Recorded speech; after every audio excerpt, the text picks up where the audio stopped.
Hello everyone, this is George Lecakes. I'm the director of the Rowan Virtual Reality Center, and you're watching my site, and I wanted to show off some of the different demonstrations that I've put together over the past, several years that I've been here.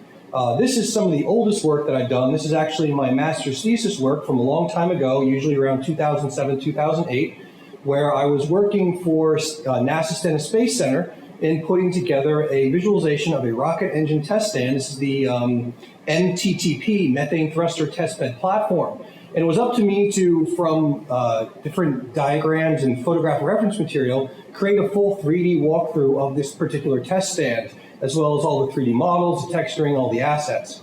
On top of that, it was also up to me to overlay all kinds of different information, including pressure, strain, and sensor data. So if we actually walk over here to the control panel, we can go ahead and turn on some of these features, T, D, E, and V, and we'll choose a different data set, and we'll turn on visualizations for these different elements, and we'll hit run, and we'll also overlay some test data.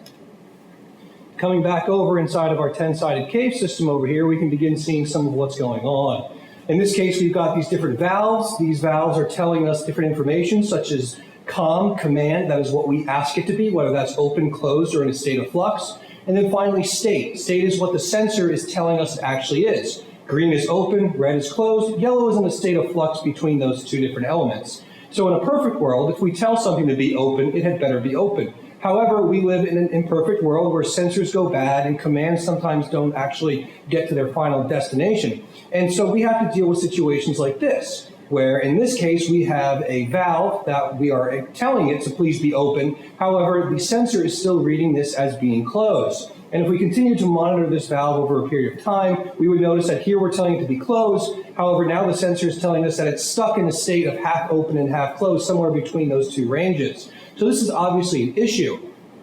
At the time of doing this project, we were seeing about linking this up to a root cause analysis system that would diagnose, basically treating the system as a patient, what the different symptoms were, such as this valve not functioning properly, and then overlay a series of arrows that would indicate severity of the fault, where blue is benign, meaning yes, the problem might be here, but this is not the cause, all the way up to a red color indicating that this is the most likely critical element that is causing problems further down the line.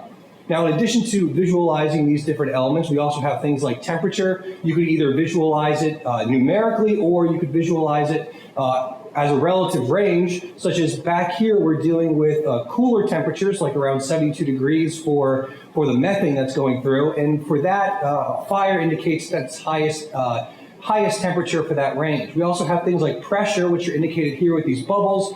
It being 100% open is a high pressure situation, and then as it scales down, those would be lower pressure situations for it. And then here, of course, you can see that there is a pressure sphere back there where there's nothing going on, so there's no orange sphere pulsating. And then we also have other things such as feedback, which is how much feedback is in the signal to control the element, indicated by these bars on top of this element right there. And then finally, now this data ended up being nonsense because it was a very windy day when they took the sensor data for this test stand. However, we also had strain indicated right here with the S, showing you how much strain that was under. Now, we've turned off all the numerical indications to just provide a visual identification of each of these features. And then finally, there's I for current. That will just fizzle on whenever we're actually trying to ignite the front of this particular test stand. And that's, a general look at this particular rocket engine test stand. We also did this for several other larger scale test stands, like the E3 test stand, which tested the rockets that used to be used with the space shuttle and so forth. But this one was originally meant to be used for moon shuttles, or moon engines, that I should say, lunar engines, back before Obama took office and Bush was in charge. That's around the era we're looking at and what the funding situation was going towards. But anyway, this was an old project for me, but a pretty interesting one, and I hope you find it interesting too, and you get to see it in this sort of wraparound environment. Thanks a lot for watching. I will see you next time. So long and goodbye.